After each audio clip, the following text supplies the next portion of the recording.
अस्सलाम वालेकुम। Joint session के साथ मैं हूँ सैयदा शनाज। इब्तिदा में ही आज के शुरका का तारुफ करा देते हैं। इस्लामाबाद से हमें राना मुबश्शिर साहब और अतर काज़वी ज्वाइन कर रहे हैं। अबू ज़र सलमान नियाज़ी आज के शो में हमारे साथ होंगे। इसके अलावा सैयद इमरान शफ़क़त साहब भी आज के हमारे इस पैनल का हिस्सा हैं।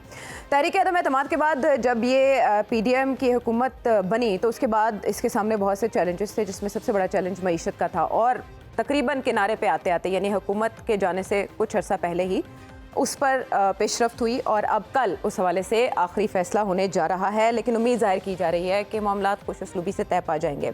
दूसरा मामला था सियासी मुखालिफ का, उनके हवाले से भी कल एक केस लगा है, उसमें क्या पेशरफ्त होती है, ओपन एंड शट केस, इस तरह की बातें हैं हवाओं में और ये कि जल्दी ही उनके मुस्तकबिल के हवाले से भी फैसला हो जाएगा। तो अब जिस मामले पे PDM जमातों के सींग फंसे हैं वो है इंतखाबात की तारीख़।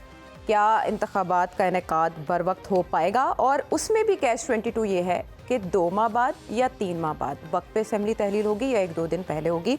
इस पर मुख्तलिफ आरा सामने आ रही हैं, लेकिन बकौल राना सनाउल्लाह साहब के कि उससे कोई फ़र्क नहीं पड़ता। 20 दिन 30 दिन जितने भी और मिल जाए वक्त, जो काम पहले नहीं हो सकता वो बाद में कैसे होगा, इस तरह के बयान सामने आ रहे हैं। बहरहाल दुबई में जो मीटिंग्स हुई, जिसे दुबई प्लान का नाम दिया जा रहा था, उस पर मौलाना फजलुर रहमान साहब के जो तहफ़्फ़ुज़ात सामने आए उनको दूर करने के लिए शहबाज शरीफ साहब मुतहरिक तो हुए और अब ये भी कहा जा रहा है कि वो दुबई जाएंगे, ये भी कहा जा रहा है कि नहीं जाएंगे। बहरहाल मुराद अली शाह साहब क्या प्रेडिक्ट कर रहे हैं, अगला वज़ीर आज़म कौन होगा? अगला वज़ीर आज़म कौन होगा? बिलावल भुट्टो सरदारी। दुबई की आपको अगर इत्तला पता है क्या हुआ तो सबको बता दे, फिर हमसे ना पूछा करे। तो ऐसी कोई बात नहीं हुई है।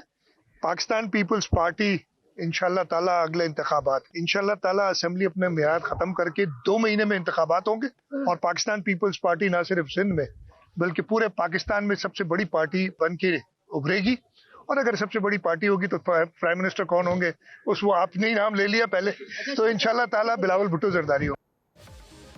पीपल्स पार्टी बहुत कॉन्फिडेंट है। बहरहाल देयर इज समथिंग फिशी कोई भी बात हतमी तौर पर सामने नहीं आ रही। स्पेशली इलेक्शंस का इनेकाद अक्टूबर में होगा या नवंबर में, असेंबली वक्त से पहले तहलील होंगी या नहीं, ये बड़े सवाल हैं जो सभी जहनों में मौजूद है। राना साहब, मौलाना फजलुर रहमान कल हमें मुस्लिम लीग नून से शिकायत करते दिखाई दिए। आज ऐसी इतलात आ रही है कि वो मुस्लिम लीग नून को कह रहे हैं कि आइंदा ट्रस्ट नहीं करना आपने पीपल्स पार्टी पे या आसिफ अली जरदारी पे। ना वे मीनवाइल अब हम देख रहे हैं कि मुस्लिम लीग नून ये इशारा दे रही है कि असेंबली किसी वक्त तहरीर हो सकते हैं और वो इलेक्शन मोड में जा सकते हैं, और इवन कि मौलाना साहब भी इस पर कन्विंस हो गए हैं कि इलेक्शंस वक्त पर होने चाहिए।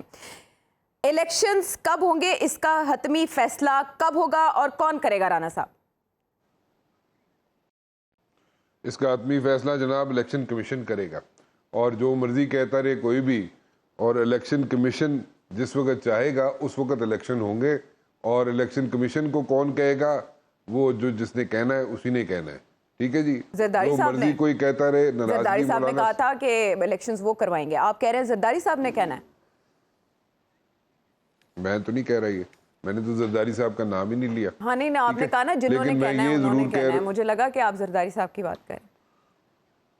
राजा रियाज साहब का जिक्र कर रहे थे, आपका दिल है कि उनका नाम। अच्छा, राजा रियाज साहब तो तौसीह देने के ख्वाहिशमंद थे, वो तो कह रहे थे कि हम तौसीह दे सकते हैं सेटअप को, वो तो तौसीह की बात कर रहे थे, अब तो इलेक्शन की बात होगी। जी राना साहब, नहीं, इलेक्शन कमीशन ही करेगा जी, और इलेक्शन कमीशन ही फैसला करेगा कब इलेक्शन होने हैं कब नहीं होने। मौलाना साहब नाराज इसलिए हैं कि मौलाना साहब को एक मरतबा फिर जो है उन्हें कहा गया था किसी ज़माने में ठीक है कि आपको दोबारा कंसिडर किया जाएगा प्रेसिडेंट के लिए, प्रेसिडेंट के ऑफिस के लिए, लेकिन दोबारा प्रेसिडेंट के ऑफिस के लिए उन्हें कंसिडर नहीं किया जा रहा। नंबर 1, एक तो नाराज़गी ये है। दूसरी ये है कि अगर वहाँ पे एमिरेट्स हिल्स में जाके मुलाकातें हुई थी दुबई के अंदर और वहाँ पे कोई बातचीत नहीं हुई थी, तो जो वज़ीर आज़म बनना चाहते थे, केयर टेकर वज़ीर आज़म जो लोग बनना चाहते थे, तो वो वहाँ पे क्यों गए थे, वो किस लिए गए थे? वो वहाँ पे खाना खाने तो नहीं गए थे, वो वहाँ पे जाके मुलाकात जो हो रही थी उसको देखने तो नहीं गए थे। ठीक है, तो वो वहाँ पे किस लिए थे मौजूद वहाँ पे? और उसके अलावा जो मज़ीद मुलाकातें हुई हैं वो भी मैं उसकी डिटेल में जा सकते हैं हम लोग, लेकिन वो मुलाकातें क्यों हुई थी और एमिरेट्स हिल्स में क्यों हुई थी? एमिरेट्स हिल्स में तो वो लोग जा सकते हैं जो अंदर रेजिडेंट्स होते हैं, अगर किसी को इजाज़त देंगे तो अंदर कोई जाएगा, अदरवाइज तो कोई नहीं जा सकता। और वहाँ पे हमारा मीडिया तो है नहीं है कि हम जिस तरह हम DSNGs भाग रही होती है या रिपोर्टर्स भाग रहे होते हैं, और वहाँ पे प्रिवेसी जो है इंट्रूड हो रही होती है, वहाँ पे तो ऐसा नहीं हो सकता। तो बड़ी अच्छी जगह थी दुबई में, और एमिरेट्स हिल्स खास तौर पे बड़ी अच्छी जगह थी जहाँ पे बैठ के मुलाकात लेकिन हुई। और फिर वहाँ इतना पे कन्नी कतराने और दामन बचाने और पर्दा डालने की जरूरत क्यों महसूस की जा रही है? देखिए, कन्नी कतराने की बात ये है, देखें कुछ चीज़ें ऐसी थी कि बहुत अरसा हो गया था आसिफ जरदारी साहब मियाँ साहब से नहीं मिले थे, मियाँ नवाज शरीफ साहब से नहीं मिले थे, और कई चीज़ें ऐसी हैं जो फ़ोन पे नहीं हो सकती, क्योंकि फ़ोन जो होता है, जो ख़ास तौर पे ऐसी शख्सियात का, वो फ़ोन सिर्फ वो नहीं कर रहे होते बात, सारी दुनिया सुन रही होती है उनकी बात। तो इसलिए वहाँ पे बैठ के उन्होंने मुलाकात करना ज़रूरी समझा, और थोड़ी सी चीज़ें ऐसी भी थी जो कुछ वहाँ पे कहा यह जा रहा था कि शायद नून लीग अगर जीत जाती है तो वो ये कर लेगी, और अगर पीपल्स पार्टी जीत जाती है तो वो कर लेगी। लेकिन मेरी जो सोर्सेज हैं वो ये कह रही हैं कि वहाँ पे इधर जाके बात जो है वो रुक गई कि जी अभी तो कुछ हुआ ही नहीं, अली तो पिंड वसिया ही नहीं, तो वो उसमें अभी वो सारी चीजें अभी डिसाइड कैसे कर सकते हैं। तो इसलिए नहीं आयशा, मैंने दूसरा जुमला कभी भी नहीं बोल लोगों के जहनों में गूंज रहा है, मिसाल बदलने नहीं बिल्कुल नहीं। एनीवेज, मैंने बिल्कुल ऐसा कुछ नहीं कहा, प्लीज इसको पॉजिटिव सेंस में लें। और मैं सिर्फ ये कह रहा हूँ कि वहाँ पे क्यों वहाँ पे खलल पैदा हो गया, वहाँ पे क्यों ऐसी मतलब बीच में रहेगी गुफ्तगू कि वहाँ पे कहा गया जी कि प्रेसिडेंट का ऑफिस पीपल्स पार्टी संभाल ले, और वहाँ पे सारी चीजें खत्म होगी, फिर उसके बाद गुफ्तगू का सिलसिला रुक गया। अच्छा, ठीक है, क्योंकि यहाँ पे जो इन्फॉर्मेशन आ रही है वो इन्फॉर्मेशन ये है कि शायद यहाँ पे पीपल्स पार्टी जो है वो ज्यादा सीटें निकाल जाए, शायद।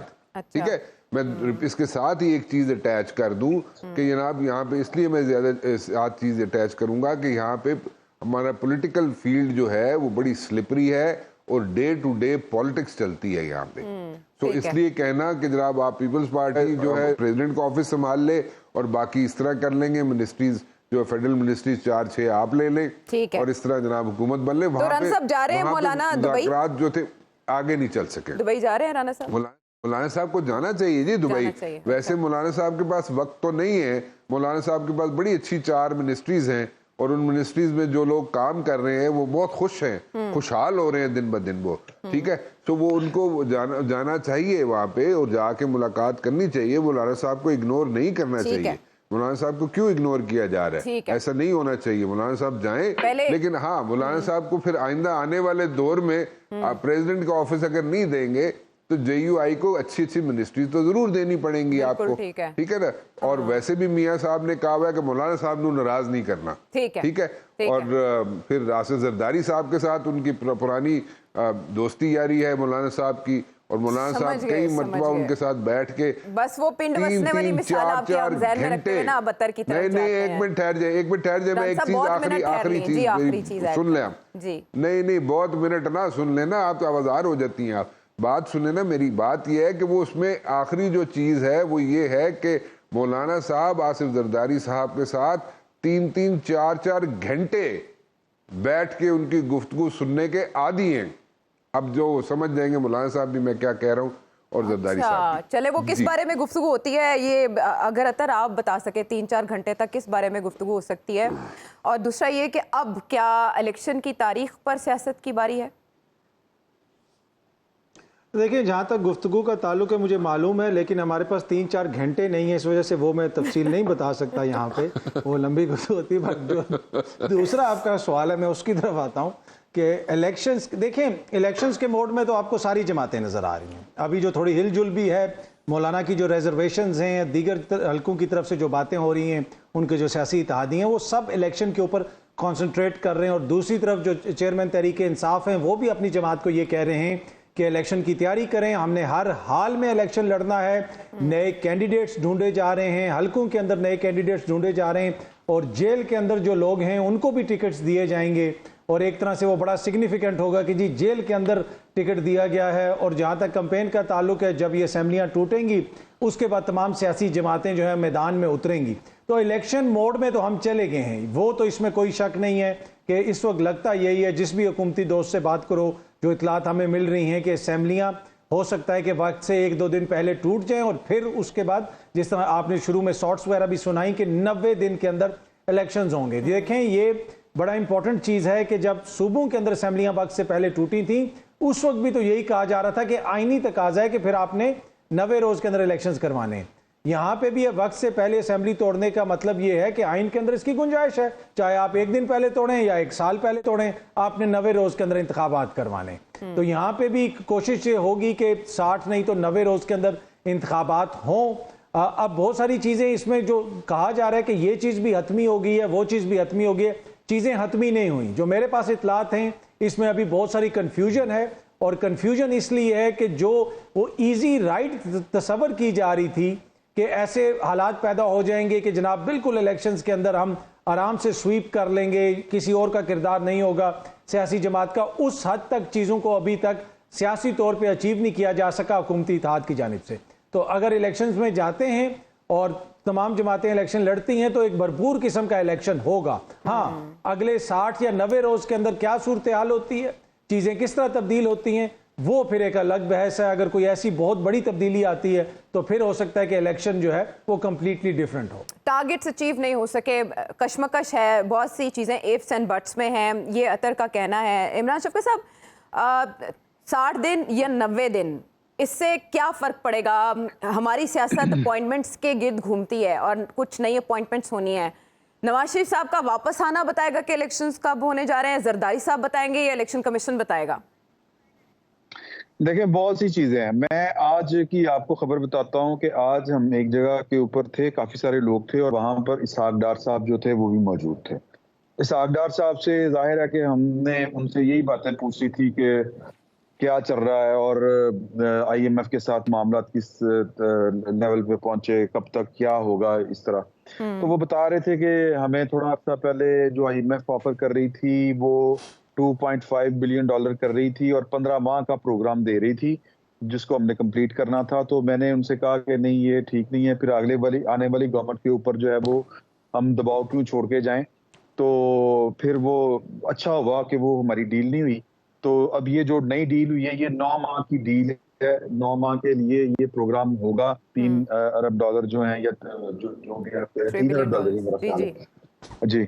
तो अब जब उन्होंने ये वाली बात कही ना 9 माह, तो हम 2-4 जो वहां पे जर्नलिस्ट थे, हमने सबने एक दूसरे की तरफ आंखों में देखा कि की कह रहे हैं, मतलब की है। तो वो जो गुफ्तगू कर रहे थे उसमें वो जो भी तासुर दे रहे थे वो ये दे रहे थे कि असी तो जा रहे हैं, 4 हफ्ते पीछे रह गए हैं। वो कह रहे थे कि पाकिस्तान की जरूरत है कि अब हमें ना कोई जिस तरह मिसाक जमहूरियत साइन किया था, अब हमें जो है वो चार्टर ऑफ इकोनॉमी जो है वो इस तरह का कोई साइन करना चाहिए। तो उनसे पूछा कि ये कौन करवाएगा, तो उन्होंने कहा कि देखें कि हमारे तो 4 हफ्ते रह गए हैं।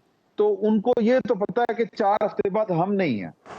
हमने 10 अगस्त ऑलमोस्ट ये डेट सामने आ रही है, इस डेट को असेंबलियां तोड़ के हमने घर चले जाना है। आगे फिर वो जो इलेक्शन सदर से इख्तियार वापस लेके जो कानूनी तरमीम की गई है, वो इलेक्शन कमीशन का होली सोली इख्तियार, हाँ जी। तो अब वो ये इलेक्शन जो है वो अब मतलब जारी बात है कि कुछ ना कुछ चल रहा है। मुझे तो ये भी लग रहा है कि जो मौलाना फजलुर रहमान साहब, ये मैं बरबनाई इतला ही आपको बात बता रहा हूँ, मौलाना फजलुर रहमान साहब फौरी इंतखाबात के हक में नहीं थे कुछ अर्सा पहले तक, ये लंदन में होने वाली मुलाकातों से पहले जी। तो पाकिस्तान पीपल्स पार्टी जो है वो इलेक्शन करवाना चाह रही थी, यानी टाइम पे हो, उनका ये मुतालबा था। पाकिस्तान मुस्लिम लीग नून का एक बड़ा धड़ा वो कह रहा था कि उनका ये ख्याल था कि नहीं, अगर वाला जो प्रोजेक्ट है अगर उसको समेटने में थोड़ा सा टाइम भी लगता है, हमें भी थोड़ा सा टाइम मिल जाएगा। हमारा पॉलिटिकल कैपिटल बर्बाद हो गया पाकिस्तान को बचाते बचाते। आज भी इसहाक डार साहब ने ये वाली बातें भी की कि हमने तो अपना पॉलिटिकल कैपिटल बर्बाद कर दिया, ये वो तो सियासतें होती रहेंगी। तो एक धड़ा कह रहा है उसका ये ख्याल था। साहब, आपने आंखों में देखा इसहाक डार साहब की बात को उचक के। कल एक तकरीब में एक बात एक बड़ी शख्सियत की जानिब से की गई कि बतौर इदारा मुकम्मल ताउन किया जाएगा। जी साल उन्होंने कहा 1 साल सारे काम ठीक हो जाएंगे। नहीं, वो ताउन की बात किसके साथ की गई थी? उसको जैसे कोट किया जा रहा है वो बात वैसी ही हुई थी। देखिए, जो ताउन है वो बात पहुंची है, वो कुछ जर्नलिस्टों से उन्होंने जाते जाते मुलाकात की थी, वो सरेराह तो उनको जो मेरे पास तो इंफॉर्मेशन है, मुझे नहीं पता कि मेरी इंफॉर्मेशन मैच करती है कि नहीं। उन्होंने कहा कि मैं मीडिया के दोस्तों से डायरेक्ट, मेरी पॉलिसी नहीं है कि मैं गुफ्तगू करूं, तो जो DGISPR कहते हैं वो बिल्कुल ठीक कहते हैं, लेकिन आपको चाहिए कि आप लोगों को हौसला दें और लोगों को बताएं पॉजिटिवली कि पाकिस्तान के सारे मसाइल हम 1 साल में हल कर देंगे। जो है वो 4 जर्नलिस्ट भी हैं, ठीक है, उनके नाम भी हैं, बिल्कुल आपने मेंशन भी किए वो अपने व्लॉग में, वो नाम भी आपने मेंशन किए हैं। बहरहाल ये तो हौसला अफजा है कि ताउन जारी रहना चाहिए, एक पेज पे रहना चाहिए सबको, मुल्क की फलाह के लिए, मुल्क की तरक्की के लिए। लेकिन हम आपसे अबूज़र ये जानना चाहेंगे, फ़र्ज़ करें 11 अगस्त को असम्बलियाँ तहलील हो जाती हैं या उससे पहले किसी भी तारीख को, तो इलेक्शन कमीशन को अब उस एक्ट में तरमीम के बाद तारीख देने का इख्तियार है। वो कितने दिनों के बाद तारीख दे सकता है? कितने मतलब ये कहना वज़ीर दाखिला का कि 90 दिन के अंदर इंतखाबात कराने, ये मतलब नहीं है, बल्कि इंतखाबात 64 दिनों या 74 दिनों में भी हो सकते हैं। पॉसिबिलिटीज़ क्या क्या हैं? देखिए, पहले तो आप बेसिक जो इसके अंदर फ़र्क है उसको समझ लें। जब असम्बली अपनी मुद्दत पूरी करती है तो आइन कहता है कि 60 डेज के अंदर इलेक्शन होगा, और जब असम्बली तोड़ी जाती है तो आपको 30 दिन एक्स्ट्रा मिलते हैं, फिर 90 दिन का टाइम पीरियड आ जाता है। तो इस वजह से अगर असम्बली ये लोग एक दिन भी पहले तोड़ देते हैं तो 90 दिन का 30 दिन एक्स्ट्रा मिल जाते हैं। आइन के अंदर गुंजाइश पैदा हो जाती है, बल्कि आइन की कमांड है, तो उसमें वो 40 दिन का टाइम दे, 50 दिन का टाइम दे, वो इररिलेवेंट बात है।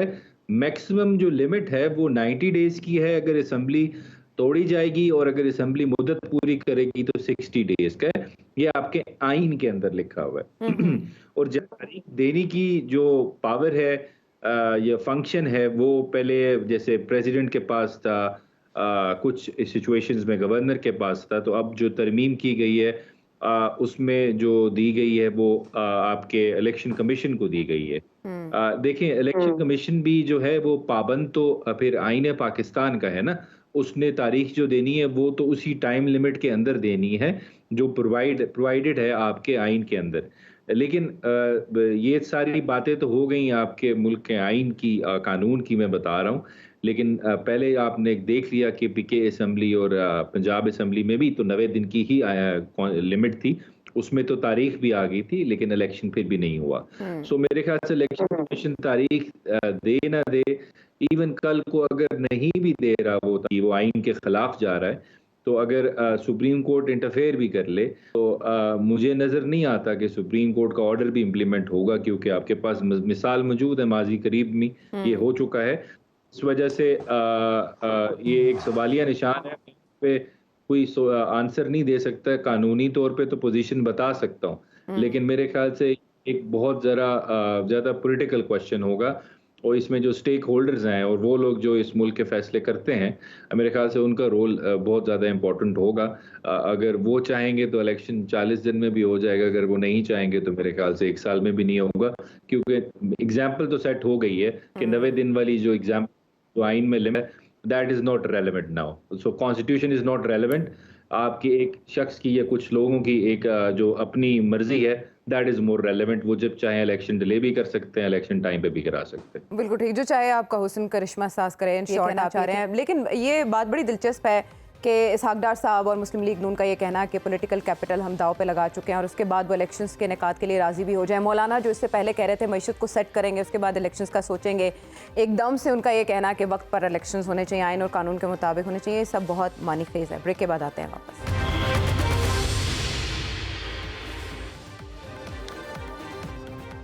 Welcome back. IMF stand by मुआहिदा और पहली किस्त की मंजूरी से पहले ही मईशत को लेकर हम देख रहे हैं कि अच्छी खबरें आ रही हैं। सऊदी अरब से फ़ंड्स हमें मौसूल हो गए, डिपॉजिट करा दिए गए, इसहाक डार साहब ने आज ये बता दिया।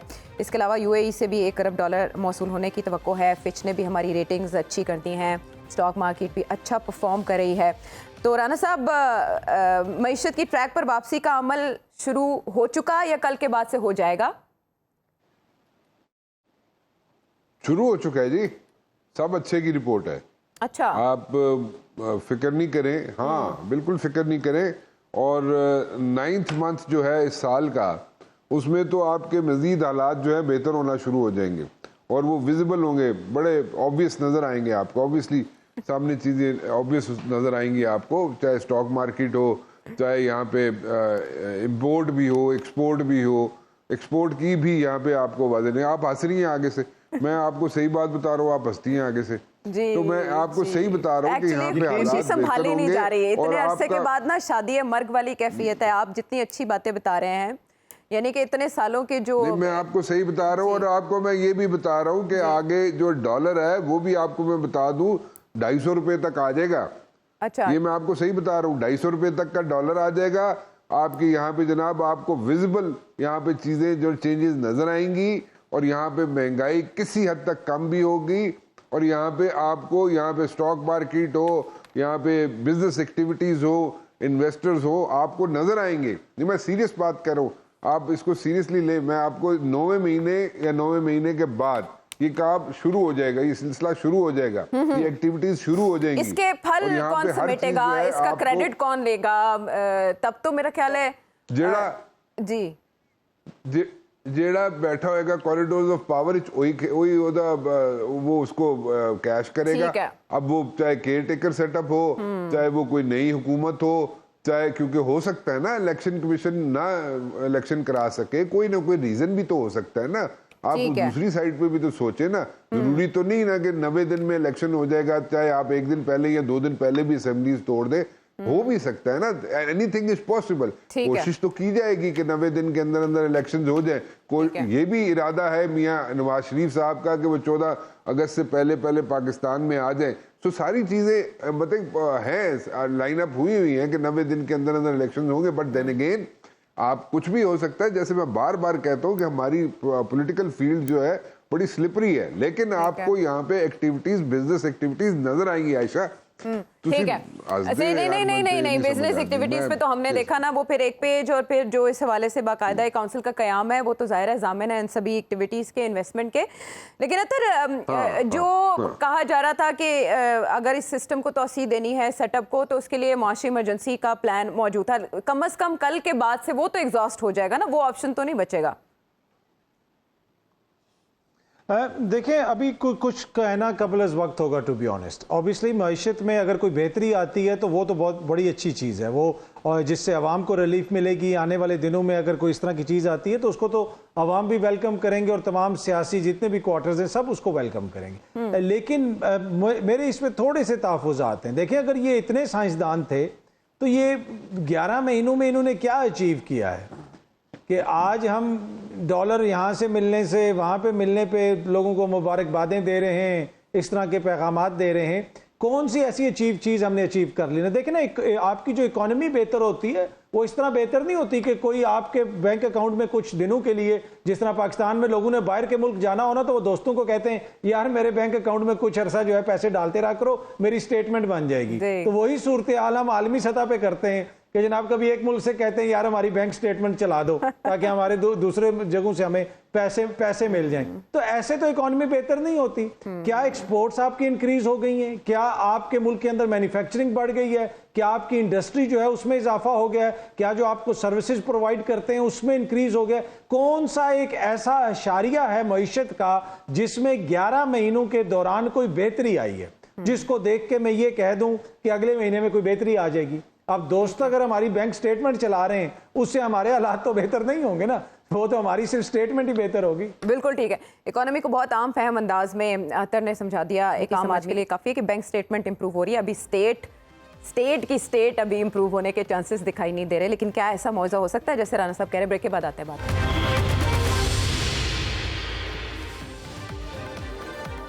शो में एक बार फिर खुश आमदेद। इमरान शफकत साहब, जिस तरह से राना साहब 9वें महीने की बात करते हैं, 9th मंथ की, इस तरह से आपने एक बार ग्रेट रीसेट की बात की थी। आप क्या समझते हैं मईशत कब पक्के पैर होगी? कल के मुआहदे के बाद या इंतखाबात के बरवक्त इनेकाद और नए मैंडेट के बाद?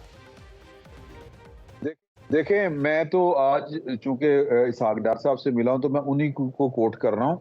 वो तो कह रहे हैं कि हमारी जो बहुत ज्यादा जो भूचाल आया हुआ था ना, वो यूं करके बकायदा उन्होंने हाथ करके कहा कि यूं करके हमारी जो इकोनॉमी थी वो हो रही थी।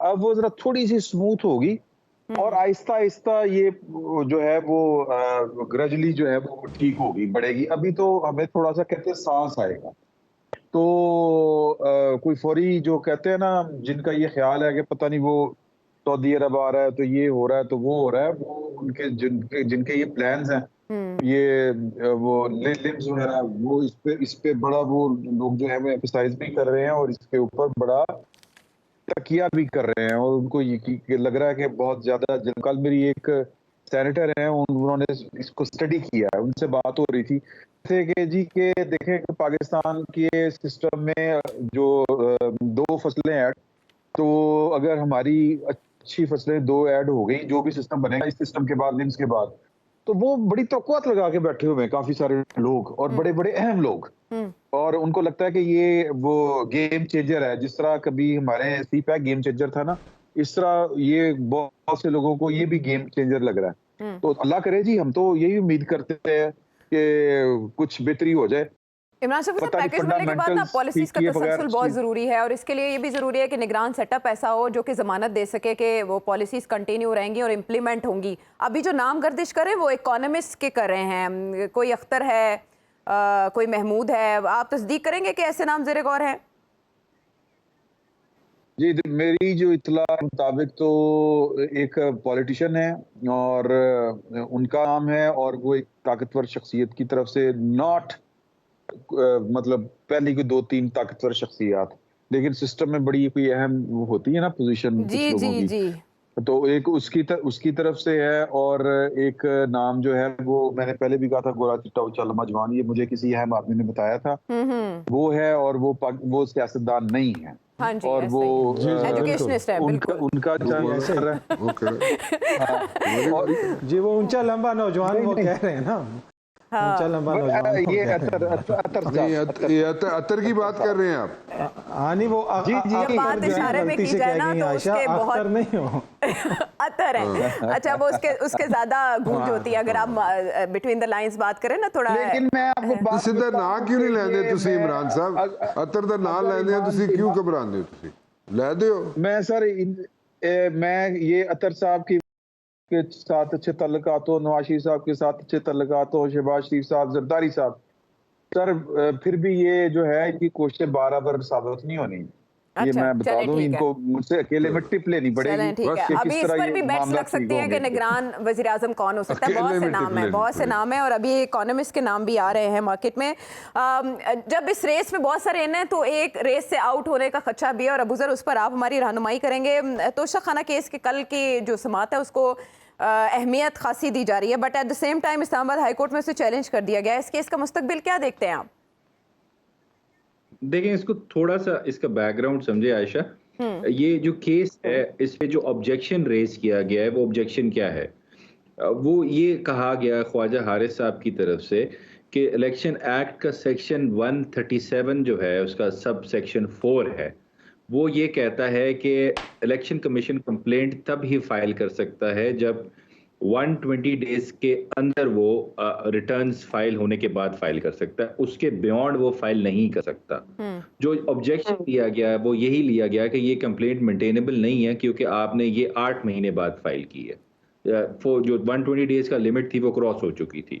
और अगर हम इस पर देखें, जो पीछे 1992 से लेके जितने तोशा खाना के गिफ्ट लिए गए हैं, अगर वो लिमिट हम क्रॉस कर लेते हैं तो उसके अंदर तो जितने भी आपके जो वज़ीर आज़म है, वज़रा जिन जिन के नाम अभी लिस्ट पब्लिक भी हो गई है उसमें आए, तो फिर उन सब के खिलाफ कंप्लेंट फाइल हो सकती है।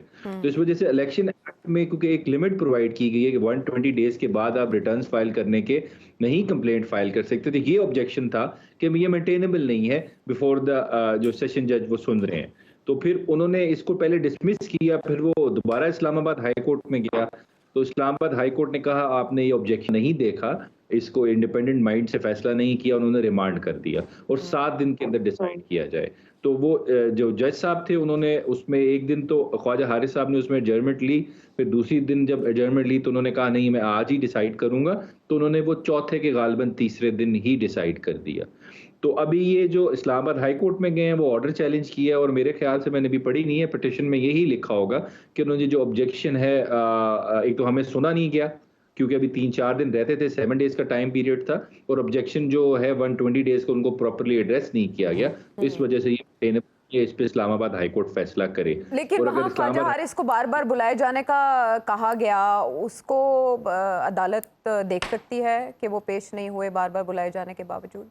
देखिए बिल्कुल बार बार बुलाया भी गया, लेकिन आपको 7 डेज का टाइम था ना, आप अगले दिन की तारीख रखते या एक दिन अगले आगे की लगते, इसमें कोई इतना, क्योंकि जो टाइम लिमिट था, टाइम फ्रेम था, उसके अंदर आपने डिसाइड करना था, तो आप 2 दिन बाद भी डिसाइड कर सकते थे। तो इस वजह से अपॉर्चुनिटी जो होती है वो 2-3 डेट्स की तो मेरे ख्याल से दे देनी चाहिए नॉर्मल सर्कमस्टांसेस में। इस वजह से अगर वो सुन के फैसला कर लेते तो शायद बेहतर फैसला लिख लेते, लेकिन अब ग्राउंड तो बन गया जी, हमें सुना नहीं गया और फैसला किया गया, तो ये अभी इस्लामाबाद हाई कोर्ट इसको देखेगी कि ख्वाजा हारिस साहब की जो एडजर्नमेंट की रिक्वेस्ट थी, क्या वो रीजनेबल थी कि नहीं थी, ये अब डिपेंड करेगा इस्लामाबाद हाई कोर्ट इसको किस तरह तो मतलब है कल इस केस में कुछ भी नहीं होने जा रहा, इस्लामाबाद हाई कोर्ट पहले वो देखेगी, उसके बाद ये केस आगे बढ़ेगा, इसमें अभी मजीद कुछ इस्लामाबाद हाई कोर्ट तो कल अब देखें, अगर प्रोसीडिंग्स पे स्टे ऑर्डर कर देती है तो फिर तो आगे जो प्रोसीडिंग्स चल रही हैं वो रुक जाएंगी, लेकिन कल कुछ अगर आप ये कहें कि कोई बहुत बड़ी डेवलपमेंट हो जाएगी,